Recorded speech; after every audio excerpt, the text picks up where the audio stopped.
ترمذی کی صحیح روایت ہے۔ حضرت انس بن مالک رضی اللہ تعالیٰ عنہ اس کے راوی ہیں، ذرا غور کریں۔ دخل رسول اللہ صلی اللہ علیہ وسلم علی شاب یعودہ، تیمارداری کے لیے، بیمار پرسی کے لیے ایک جوان کے پاس آپ گئے۔ اس جوان سے ایک بات پوچھی کہ ابھی تم کیا محسوس کر رہے ہو اللہ رب العزت کے تعلق سے؟ کیف تجدک، ابھی تم اپنے اندر کیا محسوس کر رہے ہو؟ تو وہ نوجوان جواب دیتا ہے، ذرا غور کریں کیا جملہ اس کا ہے۔ وہ کہتا ہے کہ یا رسول اللہ صلی اللہ علیہ وسلم ارجو اللہ و اخاف ذنوبی، مجھے اللہ کی ذات سے امید بھی ہے لیکن اپنے گناہوں کا ڈر بھی ستا رہا ہے۔ یعنی دونوں چیزیں ایک ساتھ ہیں، ایک طرف اللہ رب العزت کی رحمت کی امید بھی ہے کہ وہ رحیم و کریم ہے، غفور ہے، تو اس کی ان تمام خوبیوں کا اقرار و اعتراف بھی ہے اور دل مطمئن بھی ہے، لیکن مجھے اپنی کمیوں اور کوتاہیوں کا ڈر اور خوف بھی ستا رہا ہے۔ اس موقع پر نبی اکرم صلی اللہ علیہ وسلم نے جو جواب دیا تھا وہ ذہن میں رکھیے اور لے کے جائیے۔ آج کی تقریر کا خلاصہ یہ ہے، نبی اکرم صلی اللہ علیہ وسلم فرماتے ہیں کہ کسی بندے کے دل میں دو باتیں اکٹھا نہیں ہو سکتی مگر یہ کہ اللہ رب العزت اسے وہ عطا کر دے گا جس کی اسے امید ہے، جس کی وہ توقع رکھتا ہے، اور اللہ اسے بچا لے گا، محفوظ رکھ لے گا، محفوظ کر دے گا اس چیز سے جس سے وہ ڈرتا ہے۔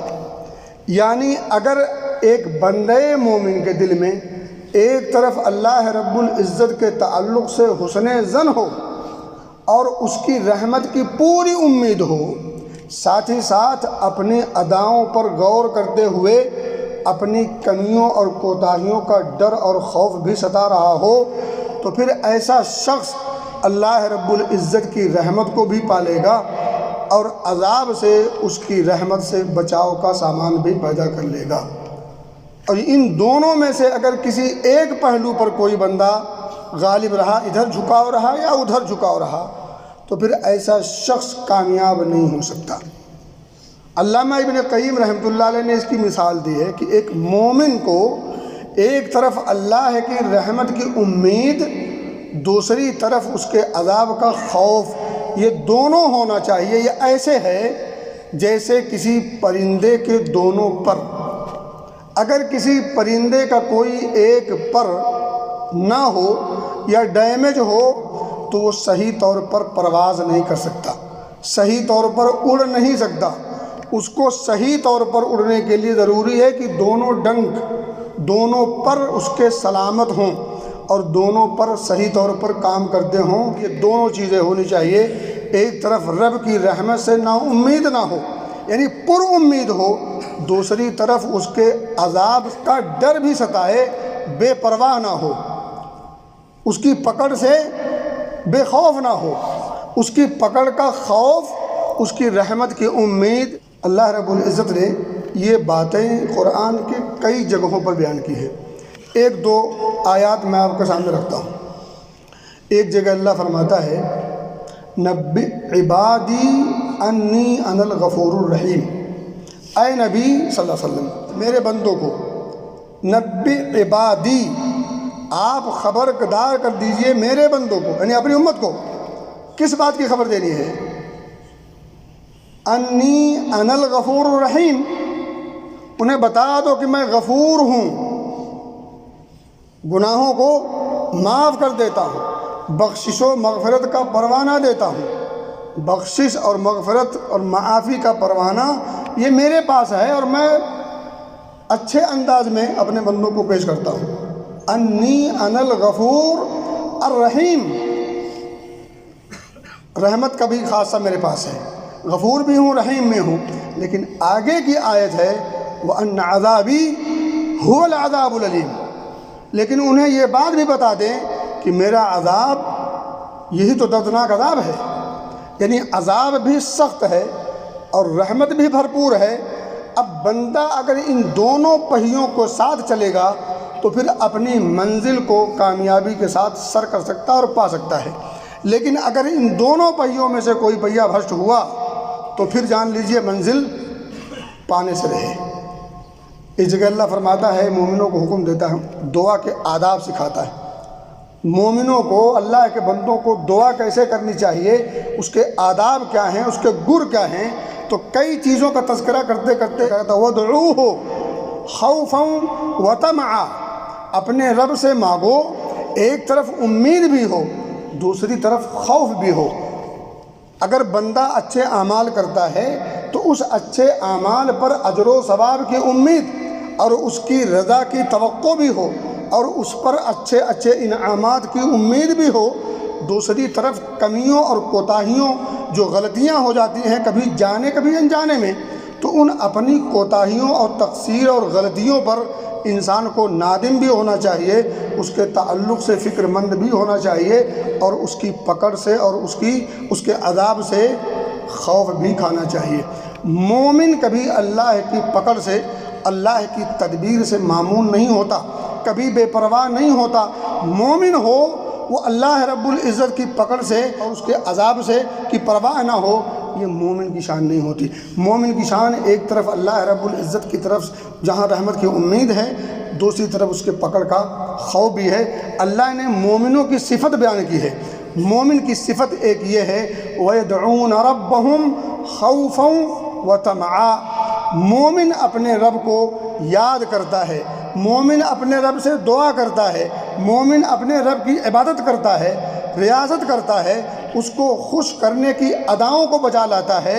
ایک طرف اسے امید بھی ہوتی ہے، دوسری طرف اسے خوف بھی ستا رہا ہوتا ہے۔ خوفاً وطمعا، ادھر شوق بھی ہے ادھر خوف بھی ہے۔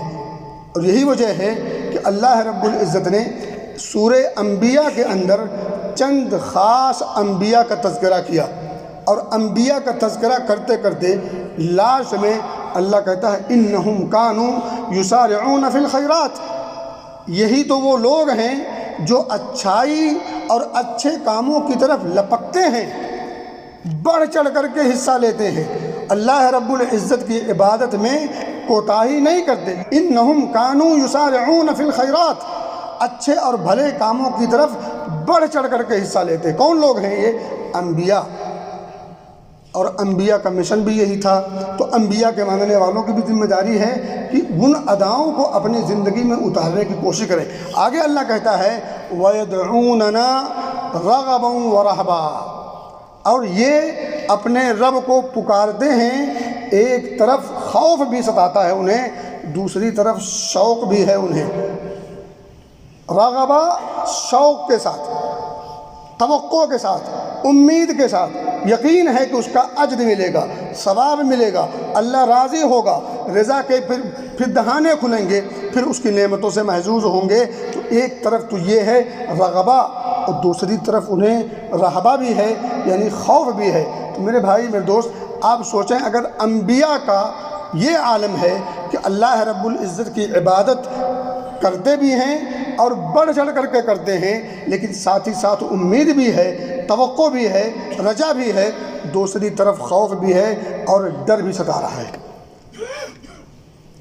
یہ درس ہے میرے بھائی، بتانا یہ ہے کہ اللہ رب العزت پر جہاں ایمان کے تقاضوں میں سے بہت سارے تقاضے ہیں، انہی تقاضوں میں سے، انہی عقیدوں میں سے ایک تقاضا اور ایک عقیدہ یہ ہے کہ ایک بندہ اللہ رب العزت سے بھرپور اس کی رحمت کی امید لگائے رکھے، دوسری طرف اس رحمت کی امید میں پاگل نہ ہو جائے، بے بہرا نہ ہو جائے، اندھا نابینا نہ ہو جائے، بلکہ اس کی پکڑ کا، اس کے عذاب کا خوف بھی اس کے دامن میں ہونا چاہیے۔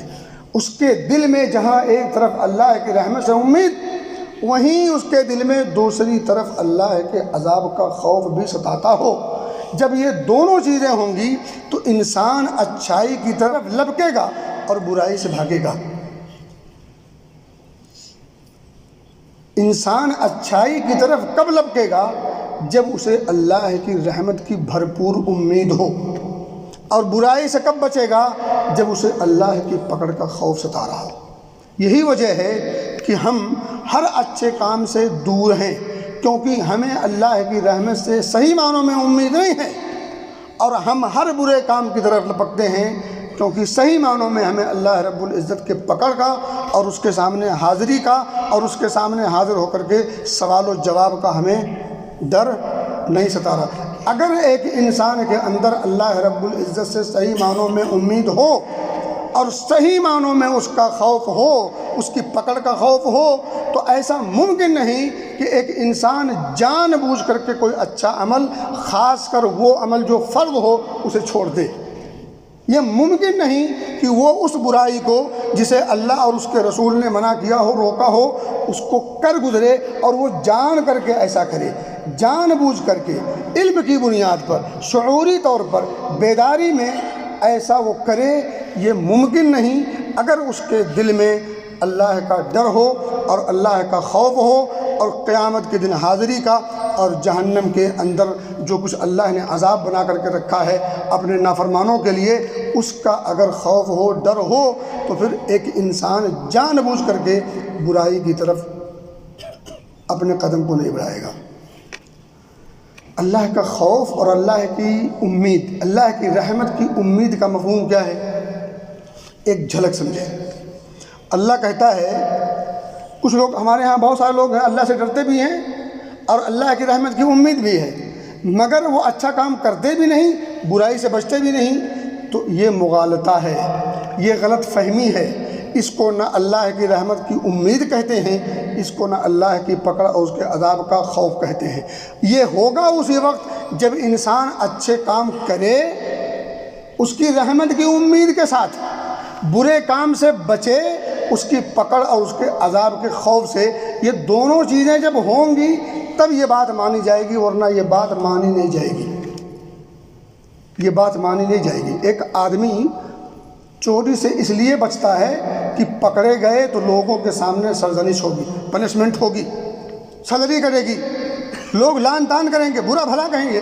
لوگوں کے ڈر سے اگر وہ چوری کرنے سے باز آتا ہے تو اسے یہ نہیں کہیں گے کہ وہ ڈرتا ہے، وہ عادی مجرم ہے، بس موقع نہیں پا رہا ہے، اسے اللہ کا ڈر نہیں کہیں گے۔ ایک آدمی کام تو کرتا ہے مگر بددلی سے کرتا ہے، صرف اس لیے کرتا ہے کہ لوگ کیا کہیں گے، تو گویا کہ وہ اللہ کی رحمت سے امید نہیں رکھتا، گویا کہ وہ اللہ کے حکم کا کی بجاوری نہیں کرتا۔ اللہ رب العزت کی بجاوری کرنی ہے، حکم کی خوش دلی کے ساتھ، اور اس کے عذاب کا صحیح معنوں میں خوف رکھ کر کے بچنا ہے گناہوں سے۔ اب اس کی مثال سمجھیں۔ اللہ تعالیٰ فرماتا ہے فمن کان یرجو لقاء ربہ، جس شخص کو کہ یہ چاہت ہو، تمنا اور آرزو ہو کہ وہ اپنے رب سے ملاقات کرے، چاہت ہو، آرزو ہو، تمنا ہو، امید ہو، توقع ہو، تو کیا کرے؟ فَلْيَعْمَلْ عَمَلًا صَالِحًا، یہاں حکم ہے کسی کام کے کرنے کا، وَلَا يُشْرِكْ بِعِبَادَةِ رَبِّهِ أَحَدًا، یہاں روکا ہے کسی کام سے بچنے کا۔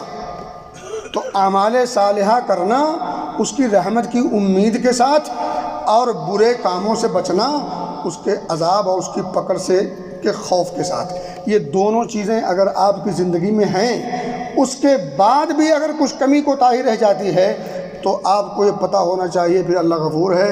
اللہ اپنے بندوں کی ان بھول چوک اور چھوٹی موٹی غلطیوں کو یوں ہی بخش دیتا ہے، اور پھر اس نے بہت سارے کام دے رکھے ہیں جن کاموں کے کرنے سے وہ چھوٹی چھوٹی غلطیاں خود بخود معاف ہو جاتی ہیں۔ انسان وضو کرتا ہے، چھوٹے گناہ معاف ہو جاتے ہیں، نماز پڑھتا ہے، پھر بیچ میں نماز کے دوسری نماز آتی ہے، ان دونوں نمازوں کے بیچ میں چھوٹے چھوٹے جو گناہ ہیں خود بخود جھڑ جاتے ہیں، صاف ہو جاتے ہیں۔ ایک نماز سے دوسرے نماز کے بیچ میں جو چھوٹے گناہ ہیں خود بخود ہو جاتے ہیں یا کر ہی جاتا ہے انسان، تو یہ چھوٹے مگر ہوں تو چھوٹے گناہ، صغیرہ گناہ دھل جاتے ہیں، معاف ہو جاتے ہیں، مٹا دیے جاتے ہیں۔ تکفیر سیئات کا کام کرتے ہیں، اچھے اعمال برے اعمال کے، اچھے اعمال اور جو اچھے اعمال کے بیچ میں، ایک رمضان سے دوسرے رمضان، ایک جمعہ سے دوسرے جمعہ، ایک نماز سے دوسرے نماز، ان کے بیچ میں جتنے اعمال ہوتے ہیں برے اعمال مگر چھوٹے صغیرہ ہوں تو وہ معاف ہو جاتے ہیں۔ یہ اللہ کا کرم ہے، یہ اس کا فضل ہے، یہ اس کا عطیہ ہے، اپنے بندوں سے حد درجہ محبت کی واضح دلیل ہے۔ اب جو ذات اتنی محبت کرتی ہو، کیا اس محبت کا کوئی تقاضا نہیں؟ کم سے کم فرائض بھی ادا نہیں کر سکتے؟ کم سے کم فرائض بھی ہم ادا نہیں کر سکتے اس ذات کے لیے، اس ذات کے حکم کی بجاوری کرتے ہوئے؟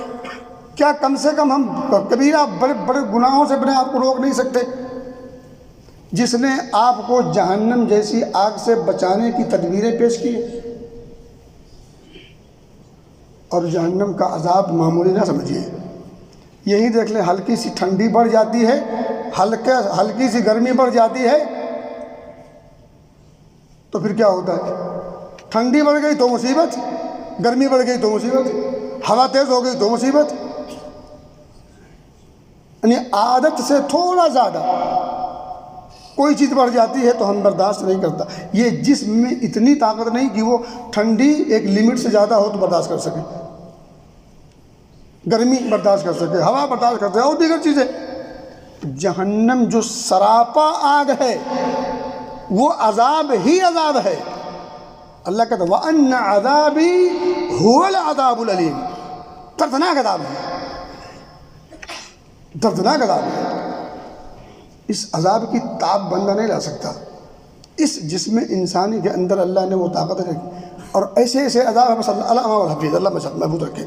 تو میرے بھائی، اللہ رب العزت سے رحمت کی امید سے کبھی مایوس نہیں ہونا چاہیے، اور مایوسی یہ مومن کی شان ہے۔ اللہ فرماتا ہے ایک جگہ وَمَن يَقْنَطُ مِن رَحْمَةِ رَبِّهِ إِلَّا الضَّالُّونَ، اللہ کی رحمت سے مایوس گمراہ لوگوں کا کام ہے۔ یہ گمراہوں کا کام ہے، مومنوں کا کام نہیں۔ حضرت یوسف کے ابا حضرت یعقوب علیہ السلام اپنے بیٹوں کو بھیجا، کہا جاؤ ذرا اچھے سے ڈھونڈو یوسف کو اور ان کے بھائی بنیامین کو، فَتَحَسَّسُوا مِن يُوسُفَ وَأَخِيهِ وَلَا تَيْأَسُوا مِن رَوْحِ اللَّهِ۔ اللہ کی رحمت سے مایوس ہونے کی ضرورت نہیں۔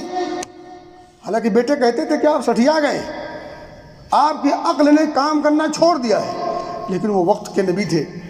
حضرت یوسف کا خواب انہیں پتا تھا، اور اللہ رب العزت جو انبیاء کو خواب دکھاتا ہے وہ خواب سچ ہوتے ہیں۔ انہیں یقین تھا چڑھتے سورج کی طرح سے کہ یوسف ایک دن آئیں گے علیہ السلام۔ کہا جاؤ چیک کرو، اللہ کی رحمت سے مایوس نہیں ہوتا۔ إِنَّهُ لَا يَيْأَسُ مِن رَوْحِ اللَّهِ إِلَّا الْقَوْمُ الْكَافِرُونَ، یہ کافروں کا کام ہے مایوس ہونا۔ مومن کی کسی بھی سچویشن میں ہو، کسی بھی حالت میں ہو، بد سے بدتر حالت میں ہو، مگر مومن کبھی امید کا ہاتھ نہیں چھوڑتا۔ اور آپ کے سامنے دیکھ لیں غزہ کیا حالت ہے، لیکن ان کا عزم، حوصلہ، ایمان، دینی حمیت و غیرت کون نہیں جانتا؟ مومن کبھی مایوس نہیں ہوتا۔ اللہ کہتا ہے مومنوں سے لا تقنطوا من رحمت اللہ، اللہ کی رحمت سے مایوس نہیں ہوتا۔ ہم اللہ کے بندے، ہم مومن ہیں، اللہ ہمیں صحیح معنی مومن بنائے۔ دعویٰ تو ہے مومن کا، لیکن مسلمان تو ہیں۔ اللہ ہمیں مسلمان بھی بنائے، صحیح معنی میں مومن بھی بنائے۔ رب توفنا مسلما والحقنا بالصالحین۔ میرے بھائی، تو کہنے کی بات یہ ہے کہ ہمیں کبھی مایوس نہیں ہونا، لیکن صرف امید لگا کے رکھنا، صرف ڈر رکھنا اور امید کے تقاضے کو پورا نہ کرنا، ڈر کے تقاضے کو پورا نہ کرنا، یہ پاگل پنی ہے۔ جملہ سخت ہے، لیکن اس کے لیے اور کوئی سٹک جملہ نہیں ہے۔ یہ احمقانہ رویہ ہے۔ آپ کو اگر اللہ کی رحمت سے امید ہے اور ہونی چاہیے تو پھر اس کا تقاضا تو ہے نا کچھ، اس کا تقاضا ہے کہ آپ کرو کچھ، اس کی رحمت کو پانے کے اسباب ڈھونڈو، راستے اپناؤ۔ آپ کو جانا ہے ریاض یا مکہ یا مدینہ، اور آپ یہیں بیٹھے ہو، آپ یہاں سے حرکت کرنا نہیں چاہتے، اور پھر آپ کو ریاض مکہ مدینہ پہنچنے کی تمنا بھی ہے، تو اس کو پاگل پن کیا کہیں گے؟ اور کچھ کہیں گے؟ پاگل بنی کہیں گے، حماقت کہیں گے، نادانی کہیں گے، جاہل کہیں گے، اور کیا کہیں گے؟ تو اگر اللہ رب العزت کی رحمت کی امید کرنی بھی ہے، عقیدہ ہے چونکہ، تو پھر اس کا تقاضا ہے، اس تقاضے کو بھرپور طور پر ادا کرنے کی پوری کوشش ہو جہاں تک ممکن ہو، اس کے باوجود کمی کوتاہی اللہ معاف کرے گا۔ اسی طرح سے اللہ کے عذاب اور اس کے پکڑ کا خوف اگر ستا رہا ہے تو پھر اس عذاب کے پکڑ اور اس کے عذاب کے اس کے پکڑ کے جو تقاضے ہیں ان تقاضوں کو بھی بھرپور طور پر ادا کرنا جہاں تک ممکن ہو سکے۔ فاتقوا اللہ ما استطعتم، جہاں تک ہو سکے اللہ سے ڈرو۔ اب انسان ہے، انسان ہونے کے رہتے کچھ غلطی ہو جائے یا سکت اور طاقت نہ ہونے کی وجہ سے کرنے کے کام نہیں ہو سکے، چلو کوئی بات نہیں، یہاں تک تو بات سمجھ میں آتی ہے، لیکن مٹر گشتی کرتے ہوئے، بدماشی کرتے ہوئے، جان بوجھ کر کے، وسعت طاقت ہونے کے باوجود، وقت کے ہونے کے باوجود، ساری آسانیاں اور ساری چیزیں فراہم ہونے کے باوجود اگر ایک انسان حی علی الصلاۃ اور حی علی الفلاح سننے کے باوجود اگر روم سے نہیں نکل پاتا، یقین جانے اس کا مر جانا بہتر ہے، اس کی زندگی کوئی فائدہ نہیں۔ وہ انسان حقیقت میں زندہ تو دکھ رہا ہے لیکن حقیقت میں وہ مردہ ہے، بے توفیقہ ہے، بد نصیب ہے، بد قسمت ہے۔ اللہ رب العزت کی توفیق کا مارا ہوا شخص ہے جو زندہ اس دھرتی پر ہے لیکن رب کی نگاہ میں مر چکا ہے۔ یہ حدیث کا مفہوم ہے، یہ مثل الذی یذکر ربہ والذی لا یذکر ربہ مثل الحی والمیت، ترمذی کی صحیح روایت ہے۔ اس شخص کی مثال جو اللہ کو یاد کرتا ہے، اللہ کا ذکر کرتا ہے، اس کی مثال زندے کی ہے۔ والذی لا یذکر ربہ، جو اپنے رب کو یاد نہیں کرتا، اپنے رب کا ذکر نہیں کرتا، اپنے رب کے لیے اطاعت کا کام نہیں کرتا۔ نماز سے بڑا کام کیا ہو سکتا ہے؟ پہلا بنیادی عمل اگر نہیں کرتا، نبی پاک فرماتے ہیں مثل المیت، مردہ ہے، بے جان ہے، بے جان ہے، جس میں انسانی میں جو روح ہے وہ بے جان ہے۔ لا تقنطوا من رحمت اللہ، اس سے پہلے کی آیت ہے یا عبادی الذین اسرفوا علی انفسہم، اپنے نفس پر ظلم کرنے والوں نا امید نہ ہو۔ کس معنی میں؟ یعنی جو کوتاہیاں ہوئیں مگر اب کوتاہیوں کی چادر پھینکو، آؤ میدان میں، جو کوتاہیاں ہوئی معافی مانگو۔ اللہ کہتا، پھر کہتا ان اللہ یغفر الذنوب جميعا، سارے گناہ معاف کرے گا، بخش دے گا، لیکن بے عملی کی چادر پھینکے بغیر نہیں ہوگا۔ بے عملی کی چادر پھینک دے تب اللہ رب العزت کی بخشش، مغفرت، اس کی رحمت، اس کا فضل، اس کا کرم، اس کے فیوض، اس کے برکات، سب کچھ آپ کے لیے۔ اللہ نے سب کچھ بنایا کس کے لیے؟ ہمارے لیے۔ اور کس کے لیے بنایا؟ سب کچھ بنایا ہمارے لیے، اور ہمیں صرف ایک ڈیوٹی دی، وما خلقت الجن والانس الا لیعبدون، عبادت۔ کم سے کم فرائض کا اہتمام کریں، نوافل جو ہو سکے فرائض ہوگی تب نوافل کی بات آئے گی، تب انسان کے اندر ذوق شوق پیدا ہوگا۔ جب جہاں فرائض نہیں وہاں نوافل کیسے ہوں گے؟ اللہ ہمیں سمجھ کی توفیق دے۔ اللہ رب العزت کے تعلق سے جو عقیدہ ہمارا ہونا چاہیے، ایک طرف رحمت کی امید، دوسری طرف اس کی پکڑ، اس کے عذاب کا خوف۔ اللہ ہمیں ان کہی کی باتوں کو سمجھنے کی توفیق دے اور اس تقاضے کو پورا کرنے کی توفیق دے۔ اللہ ہم سب کو، مجھے بھی، آپ کو بھی، جہاں تک یہ آواز جائے ان سب کو اللہ تعالیٰ اس عقیدے کو لاز رکھنے کی توفیق دے تاکہ اللہ ہماری لاز رکھے۔ اللہ ہم سب کو حسن عمل کی توفیق دے، حسن خاتمہ کی توفیق دے۔